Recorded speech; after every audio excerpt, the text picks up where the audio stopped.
Welcome everybody to the Sunday portion of the DBD League All Hallows League broadcast. We have three more games for you today, but we are going to be kicking off our stream with a campfire chat where I'd like to introduce my casting partner for the day, a very special guest. Williawesome is here with me to talk about the three matches for today. How's it going, Will? Hello, I'm doing very good this morning. Woke up excited to cast, and this is I can't say these are going to be good games. I'm only casting the one game, unfortunately, but I'm going to enjoy it while I'm here. It's Valentines versus I already forgot the name of the team. We're like Catalyst. not even a minute in Catalyst. I was like, okay, there's a bunch of teams that start with C. Which one is it? Catalyst, yes. And I'm I might be skipping ahead a little bit, but as a doctor main, I am very excited for this match. Yeah, the doctor sets are something that we actually get relatively often in competitive Dead by Daylight, which you wouldn't think if you were new because you'd think, oh, he's such a weak killer, right? I don't think people would want to play him. It doesn't sound very fun. He'd probably get four out at every time. But the doctor players in competitive Dead by Daylight are really something special to watch. They are extremely good with his power. They're able to make certain plays work that you would never see just playing Dead by Daylight on your own.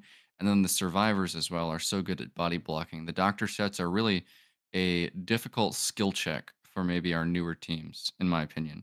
But that's the second set that we have today in the first match. The first one is going to be Blight, which is more of a classic set, isn't it? Absolutely. Blight, I mean, since Blight's release has been immediately competitive mainstay.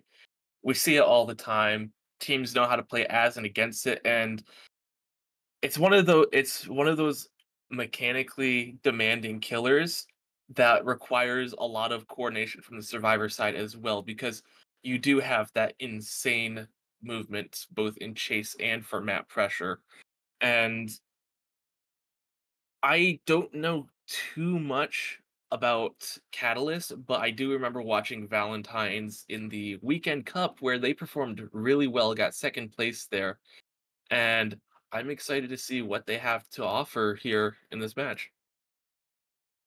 Yeah, so the Blight set should be really exciting, but what I'm really excited about, Will, is actually that tiebreaker set. It's something that I don't think we've even seen before. Um, I I know it's my first time seeing it. it's going to be the Lich. Vecna is going to be, well, could be played in DVD League today, which I think is extremely exciting. It's a very new killer, something that we have seen very limited play in any competitive DVD setting. And I'm really excited to see how these teams would play and play against it. Yeah. And if you think about it, we just talked about Blaze being this very mechanical killer. Lich, on the other hand, is very macro heavy. You have the four abilities that you have to manage, and you have to track all the cooldowns. Think, okay, what do I want to use now versus what ability would I want for later? Because the cooldowns, they're not like ridiculously long, but they are very significant. So you can't just go around spamming abilities non-stop. You have to think, okay, do I want to fly in chase so I can cut off the survivor, or do I want to use my flight to cross the map very quickly? Do I want to use the orb for scouting, or do I want to use it to disable some of the magical items? And and that goes for both sides, because you also have to think as a survivor, what abilities can the killer use? Which ones are on cooldown? How do I play around them in this situation? And like I said, this is my first time seeing the Lich be played in competitive, so I'm really excited to see how this plays out. Yeah, so really good game's going to be coming up in the Valentines versus Catalyst matchup. Let's quickly touch on the other two games today. Second one is going to be Rapture versus Renaissance, which will be Dredge Unknown Singularity. And I mean, I'm going to be casting that one as well. And those are all like, if you had to ask me what my top five favorite comp DVD sets were, all of those three would be in the top five. So I'm really excited to be casting that one personally. And then after that, we're going to have Eclipse versus Cynic. Nurse Unknown Mastermind. And if I remember correctly, by looking at the stats, this is going to be a really important game for Cynic in particular. Absolutely, and I don't want to focus too much on that last set 'cause it's not the one I'm casting, of course. Got to be self-centered a little bit. Um, but looking at those killers, it does seem like right up Ultra's wheelhouse for Cynic, Unknown, and Mastermind. I think I think Cynic have a good chance.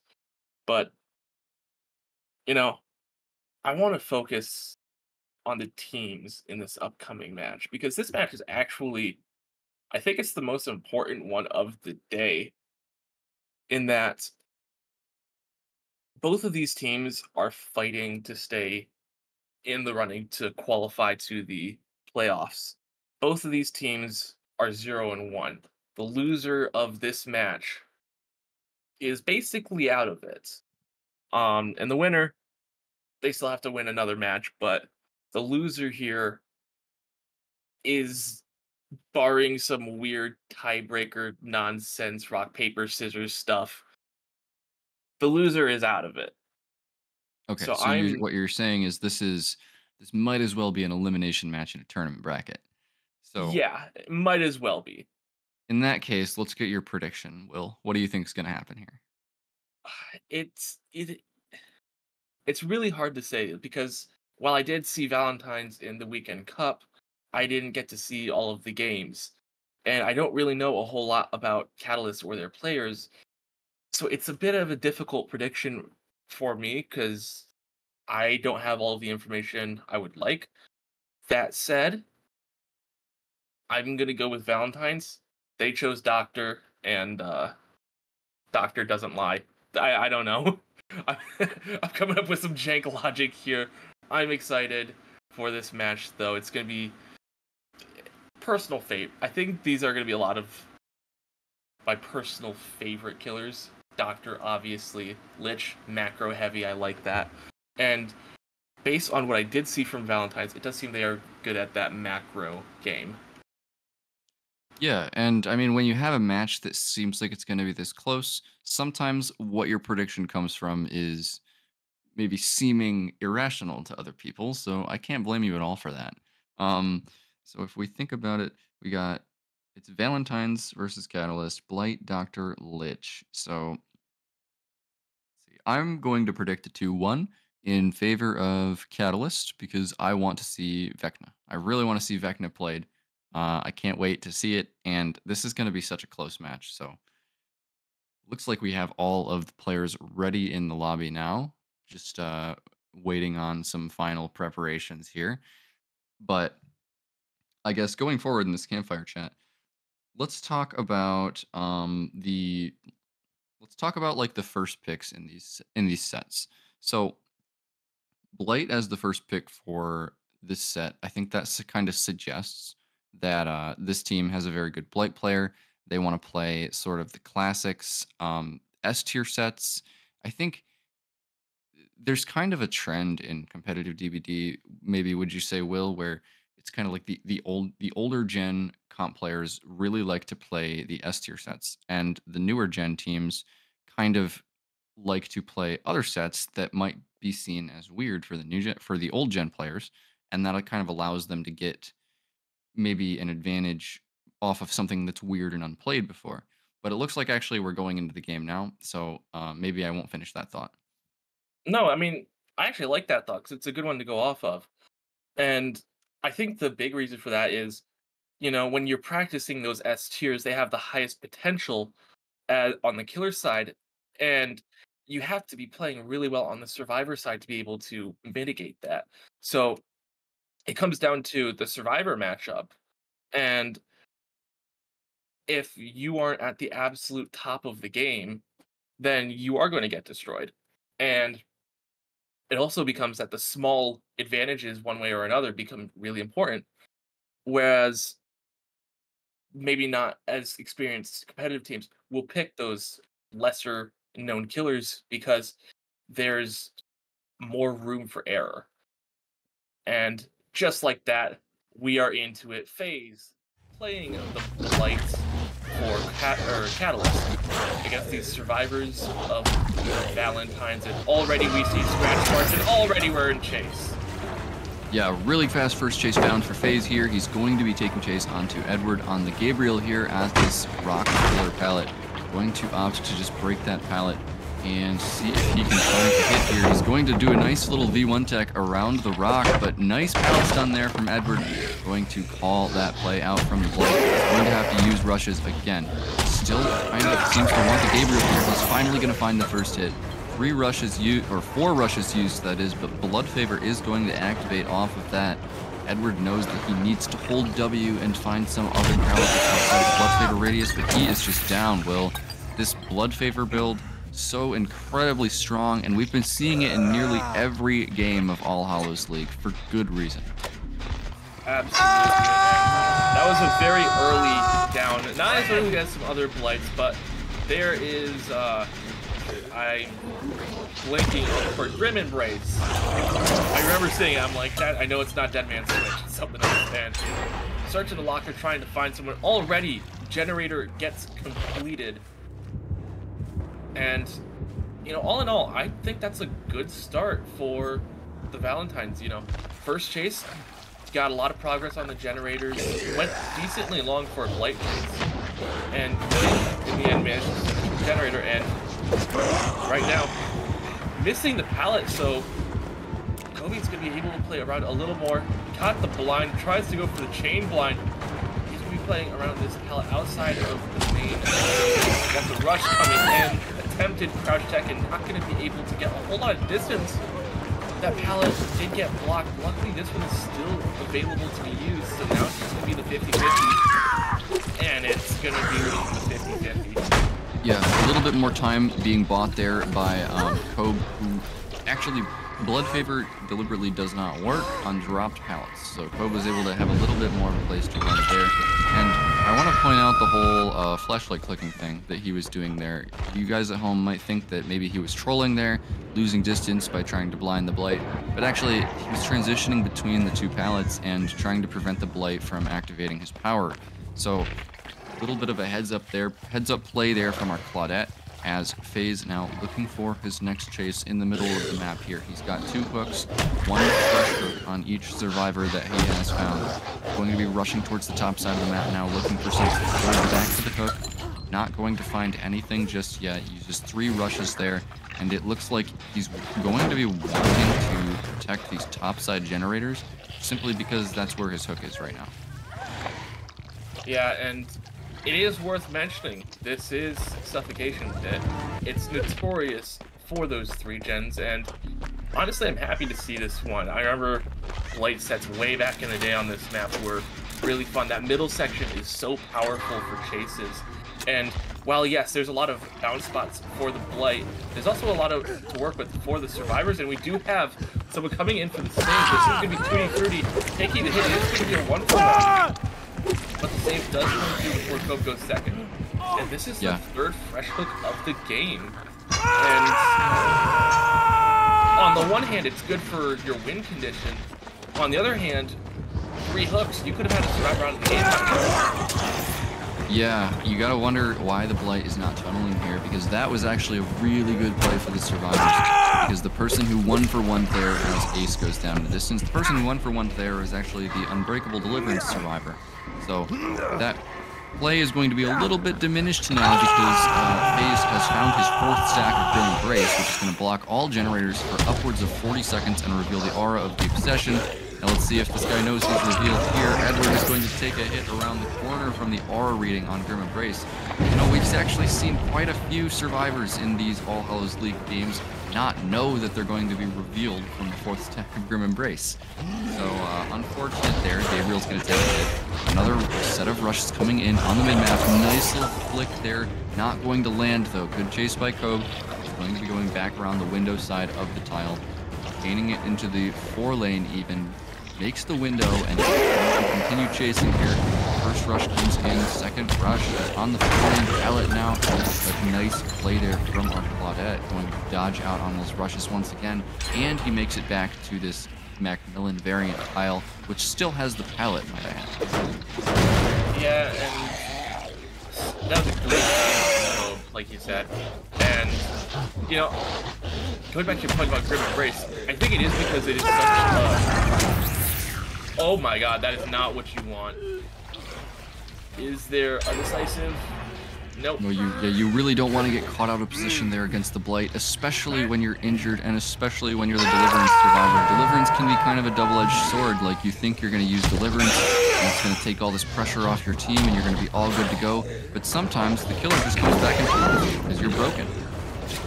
Yeah, and that was a dirty hit to the Claudette through the pallet stun, and there's the effective flashlight again doesn't work quite so well this time as FaZe was already in the rush. Kobe does end up going down, and you know, despite what I was saying earlier about not tunneling, the Grim Embrace value was absolutely huge, and there's multiple hooks going on at any given time, and it's putting so much pressure on the survivors. But at the same time, there's only 2 generators left, and I think given that the pressure is on them, they've been doing really good. Tutti Frutti in chase once again. Barely avoids that swing there at the pallet, but he's not able to activate his Lithe. He's going to go down, and this is not good for the survivors. This is going to be their first death. That's kind of how they were hanging on, was that Blight was seeming unable to get a tunnel out, but now in the 3v1 with 2 generators remaining, this is definitely dire straits for the survivors. I would be thinking that probably looking to get at least 1 more generator done, but the possibility of outs is getting less and less for somebody dead. That is possible, but look at this gen spread. FaZe hasn't done... Oh wait, no, I'm mistaken. They're all on one side. I thought that there wasn't 3 gen. Nope, there absolutely is. And, yeah, it, like you said, dire straits for Valentines. Dorsalman takes a hit and runs off. But right now it's just going to be patrolling these generators and making sure nothing is getting done. They do have 2 generators in the middle of the map that would be pretty safe to work on and are a little more spread out. So there is a chance. Yeah, so FaZe has been able to keep sort of a loose 4-gen going on here. The 2 on the bottom side are not as connected, but now more rushes coming out towards the main building. He's going to be finding Edward on the gate road once again. Goes for the flick, but it's just going to connect with the pallet as Edward is going to run away towards the rest of the map. Not sure if he has any sort of pallet here. Okay, he does have 1 more killer. Going to get the nice stun there. Good job there from Edward. And actually, FaZe is just going to leave. Even though the survivor is zoned, he wants to go back to his gens. What is he going to find here? 1 more rush remaining. He's just going to get pallet stunned by Kobe once again. So these pallets are getting deleted by the Blight, but are they going to be able to finish another generator? In exchange for the time bought by these pallets, Kobe is going to take a hit there. He's running back into the middle of the map. That was a base attack from the Blight here, and he is going to go straight down from the rushes. You really don't want to be eating an M1 from the Blight. Yeah, and that was an eruption causing damage to these generators. And yeah, there was a horror reading on, I believe, yeah, this is Edward once again in chase. And does take the tag. A very late pallet drop. Does go for the break, but he has the rush stacks. And Edward's going to go down. That was a very nice, almost frame 1 lethal rush there from FaZe. I don't even play Blight, and that was pretty respectable right there. But anyways, he's rushing right back to mid. He really wants to defend this generator at the Ormentile. He thinks that was the one with the most progress, and now he thinks the survivors might be resetting elsewhere on the map, and he would be correct. Kobe gets reset in the distance, and it looks like FaZe is unable to find the survivors resetting. That's really unfortunate. Edward is going to be slugged on the top side of the map. So the game is going to slow to a crawl here as FaZe is just going to be ping-ponging between these generators. He goes back to Edward now. Is he going to pick him up? He will. Okay, so he wants to hook Edward like right in the middle of his gen setup. He's going to use this hook all the way in the back. It's going to be pretty brutal for the survivors here as Barbecue and Chili is going to come in, showing him the aura of both survivors. Now he's going to have perfect information about where he should go, how he should defend these generators. He's going to find Kobe once again, and that's really unfortunate. Kobe gets hit while running the wrong way back into the gen setup, and now he's got nowhere to go. But it looks like FaZe is actually just going to leave him and go back to... That middle gen had so much progress a few minutes ago, and now it's back at absolutely nothing. Torso Man takes a hit, and Ace is doing an amazing job of just keeping the pressure on Valentines, not letting up, not taking his off the gas, and this is going to be another down. And he absolutely knows that Torso Man has Dead Hard there. That was, what, 3 faked lethal rushes to get the Dead Hard out? That was impressive, Will. Yeah, and now yet another survivor. It's going to be Edward going down. It is all up to Kobe to get Valentines out of this situation, but yes, there from Edward comes in to buy them a little bit more time to try to get this pick up. Gonna go for the window, not going to make it whatsoever, so yes, ultimately inconsequential against the S tier killers, but he is able to get the pickup for it, so that was a little bit of good value there. Yeah, 3 seconds. 3 seconds? Is it 3 seconds now? They always change the number. I don't remember what it is. It's 4 seconds. 4 seconds. It's not a whole lot of time against someone like the Blight, but 4 seconds is enough to get Horseman off the ground, and now it's a 2v1. This is just, it's going to be the slow death of Valentines. Yep, we can be pretty sure that no more gens are going to get down here, as well as Kobe is going to go down once again. They just don't have any more resources on the map here. As final set of rushes, I'm guessing, are going to come in here. Nope, he actually messes up his bump on a rock, so he must have heard me say that that was the final set of rushes. But mind game there, fake pallet break is going to come in, and that is the down on Torso Man. So 4K2 secured by FaZe. Very good result for the Blight on this map. Absolutely. You know, this is Catalyst's pick. You expect them to come out with a performance like this, but imagine the momentum that this is going to build for Catalyst going into their Survivor side, you know. Hey, we just got a 4K with a pretty good win condition. We don't even have to finish all of the generators. We just need to finish 4. And you know, it's that confidence going into the next trial that is so important in these longer matches. And yeah, just great performance from FaZe. I don't have much else to add.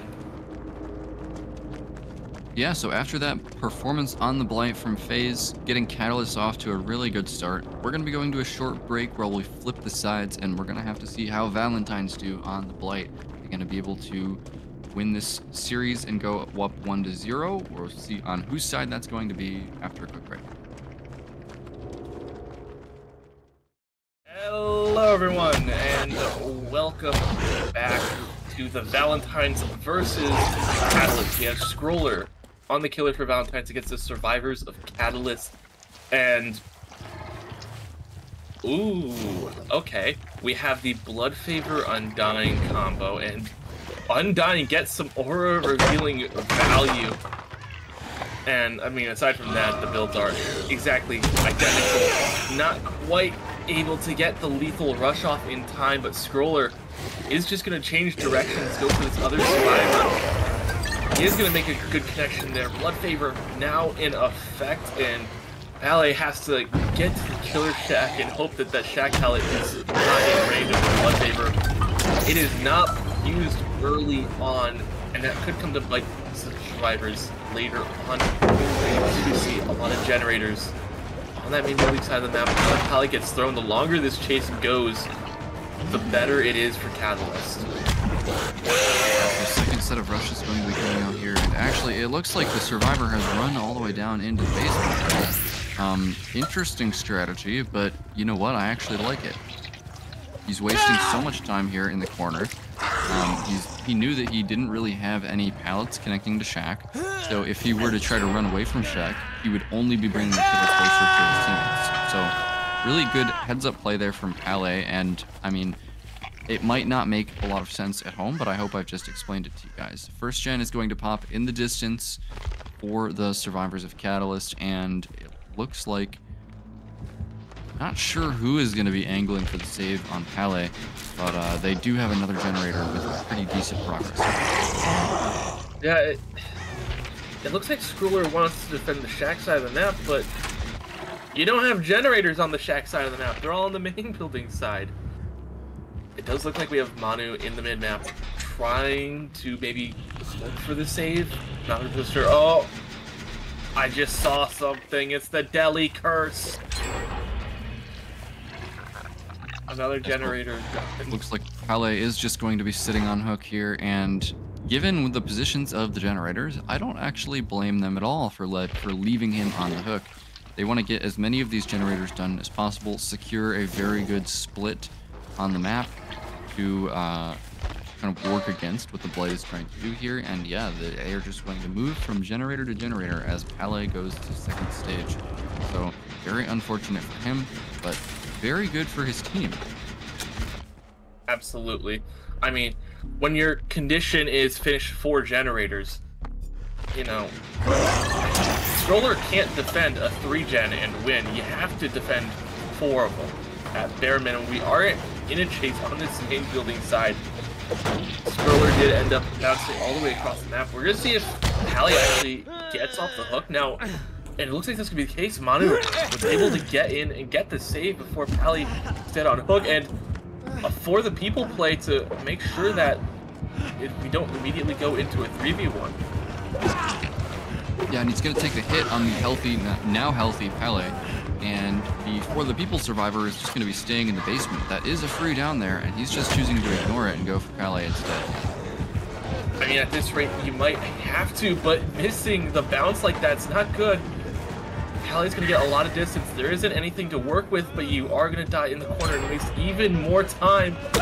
If one more generator gets done, that is going to be the win in this round for Catalyst.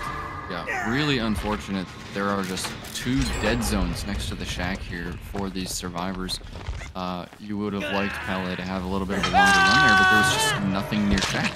So he's going to go out with 1 generator left to go. I believe that actually was the win condition for these survivors, Will, because the last game was a 4K2. Yeah, I'll be honest, I didn't even notice that the 4th generator was completed. And now, at this point, you are playing for momentum. If you get escaped out the door, that is going to be a huge boost for the mentality and morale for Catalyst. If you're Scroller and if you can secure a 4K, sure, you lost a set, but you're not feeling bad about going into the next set. Because, you know, this wasn't your pick of killer, you know. Catalyst was probably going to win on their pick. That's just how this goes. A swing and a miss. Scroller really hated that palette in particular. And we have the rush coming in. Manu with the live, getting some distance, hops into the locker to avoid the rush by a little more time. And Manu goes down in the mid-map. The survivors cranking a generator, getting some work done. No pickup just yet. Drago here, he wants to take chase, making that loud noise. Goes for the corner attack. It is not going to work. That does work on some Blights, but not today. So Chase going to be continuing at Shack. I mean, this is just a Shack window with no connecting balance. So gonna go for the fast fault there, and he falls behind him. Drago is going to go down, and it's going to be another down for Spoiler. He's actually going to pick this one up, though, as Adam does get picked up in the distance. So I'm not sure if Catalyst is going to be able to finish this last generator. Their result is already secured, but they definitely do want to get outs here, just as a statement. Yeah, and we do have our second set of Grim Embrace coming into effect. A very nice, I don't necessarily think that was a corner attack, but hiding in the corner there, Lithe gets him away, and this is actually a very good situation for Scroll. You have a survivor in the basement in the middle of your 3-gen, and sure, the survivors of Catalyst can take chase, but it's the ball is in Scroller's corner. Yeah, so Zydru here now going to get the unhook. He's able to dodge out on that rush hit as he goes down the basement stairs, so he'll be able to make this out without a trade. I mean, he's going to go down eventually, because like I've said before, there's literally nothing at Shack for Catalyst. So Rush going to be going on to Drago here right after the borrowed time runs out. He is going to go down, and that means only one survivor is left standing. The unbreakable survivor did go out first on hook. That was Pele on the Renato, and now it's just going to be Mono here standing. So Scroller really wants to get this 4K1. Manu really wants to be able to pick up one of these survivors here. He's got his sights on, I believe that's Drago over there near the corner of the map, but Blight is patrolling Will. Yeah, and Scroller, not quite seeing him. He's hiding in that tile right there that we just peeked at for like half a second. Scroller walks away, giving Manu the chance to pick up Drago. But that's going to be another fresh hook and another stack of Grim Embrace.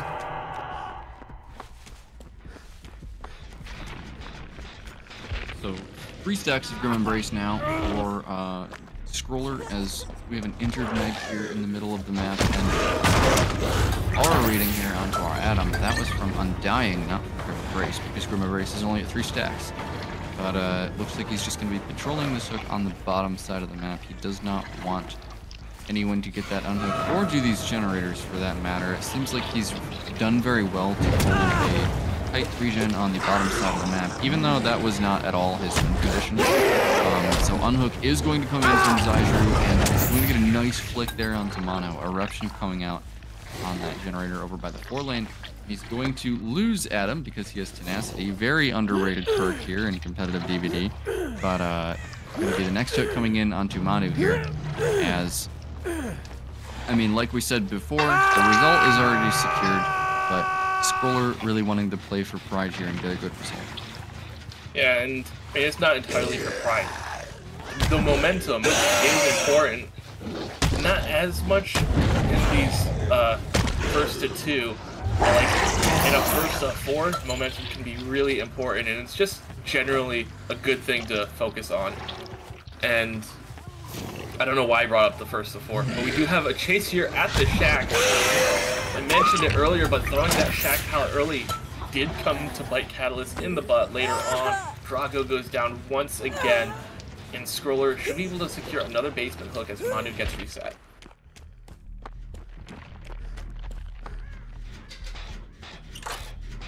So it looks like they're going to be trying to complete this generator over by the 4 lane. That does seem to be the one that's kind of the furthest away of the 3. But the Blight is very fast. It's going to be over there in the blink of an eye. And he's going to be proxy camping this basement once again. As Zydru now in chase. I can't believe this pallet is still here. There feels like there have been so many chases over here so far. But chase now on the God Rock Pillar. He's going to take a hit and go towards the top side of the map. We're going to be seeing a lot of that, Will. Taking a hit and going toward the top side of the map. Yeah, I mean, it's classic 3-gen tactic. You take the killer away from the generators, and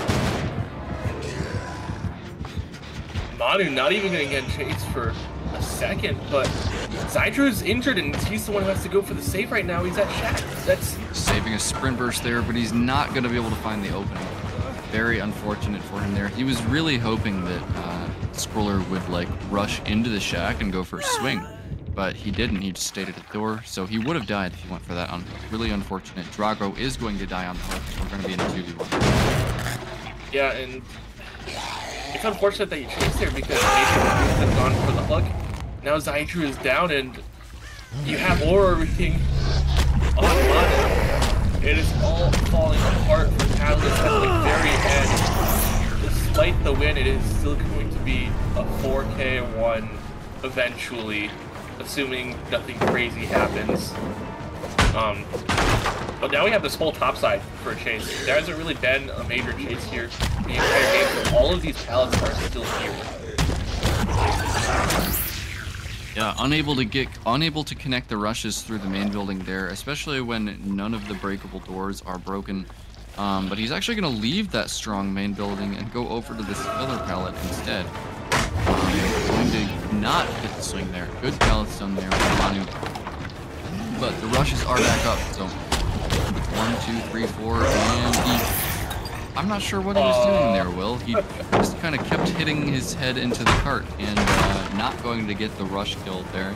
So Chase continuing now for mono onto this filler palette. He's going to be playing yet another God Rock filler as Rush is coming out, and there's not really much he can do against the Blight on this tile without pre-dropping. So finally going to go down. That is going to be the 4K1 secured for Scroller, but the win goes to Catalyst in this white set. Yeah, and you know, if you're Scroller, this is probably best case scenario. You lose by a singular gen, you still get the 4K. And I mean, if this was a different match, you know, this might have been a tie or maybe even a win. Just in this particular case, it was not because of that win condition of Catalyst only needing 4 generators. But all in all, I'd say a good performance from both teams in this second game.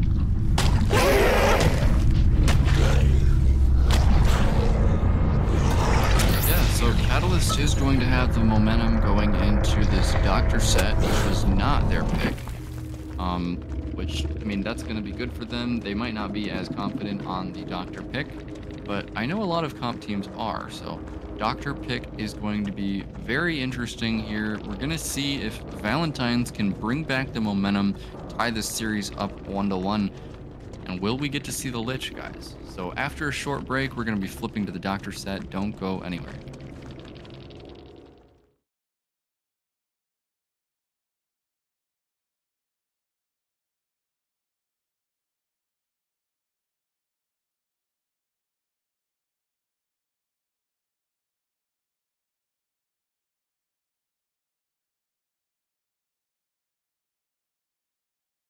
I believe that's double discipline here from the Doctor. So he's going to sacrifice the range on his shocks, go for the lowest detonation delay possible. First chase here coming on to Jiggy. He doesn't have the car filler palette, but he does have the trash tire filler palette. First shock going to come in, and I believe that one's going to result in a hit. Very nice play there from Cope. Good timing. Jiggy is immediately going to run away from the Blood Favor, go towards the shack, where that pallet is not blocked, but he's not going to drop it, Will.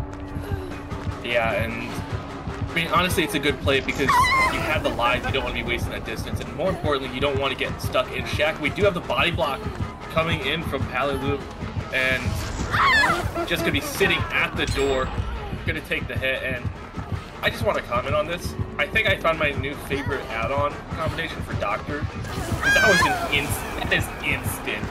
Like, I don't know what else to say. That is... there is no reaction time. So the Blood Favor runs out just in the nick of time for Jiggy to drop it right onto the killer's face. I don't remember seeing who the killer was this time around. But this is a really long first chase, and we have another body block coming in. Yeah, I mean, missing out on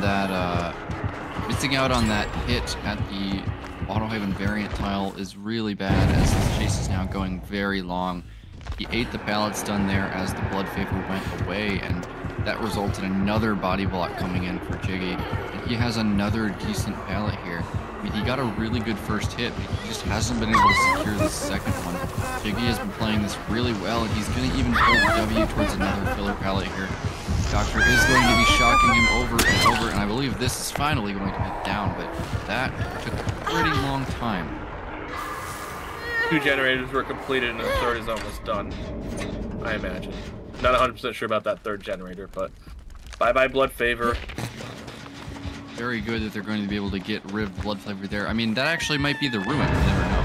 But finding these totems is going to be top priority for Catalyst, as Grim Embrace going to activate there. No actual, like, hard regression curve here for the Doctor. No Pain Resonance, no Pop Goes the Weasel. He's just going to be relying on Ruin and Grim Embrace here. It's a pretty interesting choice, as he's now going towards the shack. Looks like Ruin was the totem that was eliminated there. Blood Favor is over here on the top side of the map by the broken truck. So survivors are really going to rely on that if they want to last longer in these chases. Yeah, and I mean, we see Cope shocking that totem, making sure there's no one there. And MX is just sitting there waiting to cleanse it. We do have Jiggy taking the hit with the base kit borrowed time. Also has decisive, so we'll be able to use that if they get caught. That is going to be the blood favor now gone for real this time. Manu has to snap out of it as we have a chase going on over by the garbage truck. And Gob is just going to walk away, go for someone else. Yeah, and the clock is starting to run out for Kobe here. He's got 3 generators left, but there are 2 separate generators that are about to by Pele and MX. So the clock is starting to run out here. He only has 1 hook. He knows he can't turn Jiggy. There's so much screaming going on. I'm pretty sure that was a bit of a bug there. We did have the overcome to get to this kill check. And God, I remember when the Doctor's shock went like 2 feet in front of him, and that's why you had to run range. I forgot that was a buff that they did. And I really want to point out here that our Adam, Manu, is running Scene Partner. The Nicolas Cage part where you scream when you look at the killer. And there's a really good reason why he's running that well, because when you scream from Scene Partner, it shows you the killer's aura. So it gives him almost constant aura reading when he's looking at the killer and getting shocked. So he's able to play those small pallets really well with Scene Partner. I completely... God, you remember last set how I mentioned I no longer have an encyclopedic knowledge? Yeah, another generator gets completed. It's extremely creative building here for Team Catalyst, as MX is going to escape a hit at the 4-lane pallet. It's going to be a shack pellet drop for Jiggy. It's about time for a shack pellet. There's only 1 generator remaining now, and I believe we are still on 1 hook though. Yeah, I mean, this is rough for Code. Catalyst doing an amazing job, both on a micro level in the chases and the macro level with just positioning and where they're playing. And then also on the strategic side of things, like you mentioned with the perk kill. And I will say that's an unfortunate short swing on the pallet. Pallet loop getting chased once again, took some hits earlier for the body block. Has not been hooked yet. And is just running Kobe for days. And just look at that pathing as the last gen gets completed. You get shocked going to that side of the 4-lane pallet, and what do you do if you're Pele loop? Well, you taste Noed. But if you saw what Pele did there, he ran back around the outside of the pallet to give himself enough time to have the shock wear off so he would make it to the window. That's just how you play against the Doctor right there. Just really good play from Pele. Look at that at home when you're playing against the Doctor and you feel like, oh, there's nothing I can do. He keeps shocking me and I can't drop the pallet. Take pathing that goes around the outside of a tile, go a little bit further than you usually would, and you'll make it back before his shock, or as his shock wears off. Yeah, and Noed, I mean, almost instantly cleansed, and now we just have Kobje. I'm being corrected on how to say the name. Thank you, Daff. Just gonna be doing the camping thing. Doctor, one of the few killers in the game that can still effectively face camp, because that shock, it is instant. You cannot unhook. Realistically, Pele is just dead. There's nothing. If Kobje just stares at Pele and just shocks nonstop, I don't think there's a lot that can be done. The only thing that they can do here is if they get people on different sides of the Doctor and have somebody run in from behind him. He can't shock behind him, so during the delay, somebody could come in for the unhook behind the Doctor. It looks like that's what Jiggy is trying to do here, and they're able to force him to hit Jiggy, which means that the unhook is going to come through. 2 hits taken so far by Jiggy and Manu, but it's going to be the Doctor getting around MX there. I'm not sure if they make it to the gate. They should, though. It looks like they're close enough to the gate. Claudette not going to be able to take a hit, but Bloodlust is going to come in, and he is going to get the down onto Manu there. So that is actually going to be another fresh hook if he's able to get him. Yeah, possibly, but you have to force these 2 survivors out of the gate. You absolutely have to. And now what I was saying earlier about not being able to get the unhook could range through. You only have 1 survivor who could maybe get the save. And There so we go. long as Kobje is a little cautious with the shocks, there can't be any chance that MX gets the save. But there's a little surprise here, Will. Manu has Deliverance. Oh my god. No. Oh no.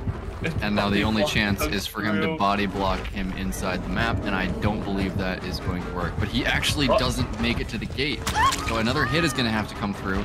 They both get hit, and they're going to have to go to the other gate. The endgame timer is running out. I'm not sure if that other gate is ready. I believe it is. Yes, it is It's ready, open. and Okay. they are in the gate now. That was definitely really close, but they are able to get out with not very many hook stages, honestly. So really good performance there from Catalyst. That is really not what you wanted if you're a Valentines fan looking to tie this series up, but it's going to be a very tough task now for the Valentines survivors if they want to stay in this game at all. That was what? 3 fresh hooks? Yeah, Yes. 3 fresh hooks. I mean, that is just rough. I will say that Deliverance at the end, coming in clutch, does make up for the Deli curse that happened in the last set to Ballet. But yeah, this is starting to look like a 2-0. That said, we will see if Valentines can put up a resistance to this and put a stop to this right after the break. Hello everyone, and welcome to what might be the last trial in this match. We have Valentines fighting for their lives on the survivor side against MX on the Doctor, and that is a massive shock to start us out. Everyone gets hit with that, and 2 survivors already being chased. This is the start you wanted if you are Catalyst looking to close out the match. And oh my god, I love this build. Already a free hit given by Torselman there as he's going to go around the side of the shack. And I agree, Will. I also like this build as the shack is going to come out on the shack, denying the pallet, and that's going to be the first down here for MX. So no body blocks coming in there for Valentines. It looks like one was attempting to come in, but that's just going to be giving another hit to MX as perfectly timed shock there. Now he's going to go for that. It's 2 survivors, and it seems like the whole squad is showing up to prevent Porcelain from going on the hook here. Pickup is going to happen. Is there anybody around? There is not, and that's going to be a first hook in basement. You really couldn't ask for a better start for MX, especially since his win condition is only 4 stages. Yeah, that is... I don't even want to say like Valentines fell apart there. That was just unlucky spawns. I don't know. That was a little absurd. Scroller has to snap out of it. Although after that start, MX is just kind of playing around this basement. And you know, while we have a sec, I do want to talk about this very chase-heavy build of, I believe.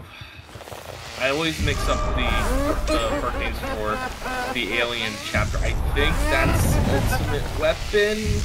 It's the one that Rapid Brutality. Thank you. The one that disables Bloodlust and gives you a speed boost after a hit, on top of coup de grace. And are we gonna see one of those coup de grace lunges? Oh my god! Yes, we are. Oh, it is fun to see that. Tutti Frutti goes down. It's a 1-for-1 in the basement. Alright, so that's halfway to the win condition now for MX, and he uses the coup de grace stack there to force the 1-for-1, even though without coup, he did not have enough distance to make that one. Absolutely. Imagine if that was like a save the best. Yeah, so another survivor is going to be hooked in basement now. I believe Tutti Frutti was playing Deliverance in the previous matches, so he probably is again, as looks like MX is just going to be proxy camping basement. Could come back to bite him if Tutti Frutti does have Deliverance, but again, his win condition is not very steep. He only needs 2 more hook stages, as the reset in the distance onto Porcelain is going to come out, and MX is just content to sit around this shack here. see what he can find, if any survivors are going to come for the rescue here. Like I said before, though, I think Tutti Frutti has Deliverance. Yeah, I think MX knows that there's a Deliverance is just waiting for it to happen. Another generator does get finished in the meantime. Despite the rough start for Valentines, it does seem that they are making the most of it. Oh, and he's unable to get the body block there on the stairs. Very unfortunate. I think that was a sprint burst that got him out of the basement there. So he was really going for the like firm there on the stairs block, but not going to happen. Good timing there from Tutti Frutti, and now he's going to be in chase at this long wall jungle gym. He is going to need a hit though, and that's going to come in from Swiller. Nice play there. That was another stack of coup used there. That was definitely a lunge. But looks like actually he's got Blood Rush here, meaning that he could recover from exhaustion if he wanted to. Blood Rush still active, and he activates it right there. That's the new Blood Rush, everybody. Gets his sprint burst back whenever he wants it, honestly, as long as it's 60 seconds from when he was unhooked. And another generator is going to be finished in the distance. There's only 2 hook stages now. Time is starting to run out for MX. Valentines might actually win this. Another body block comes in, despite the... Somehow he gets around that body block. Maybe coup? We couldn't see that because of the camera angle. It must have been coup.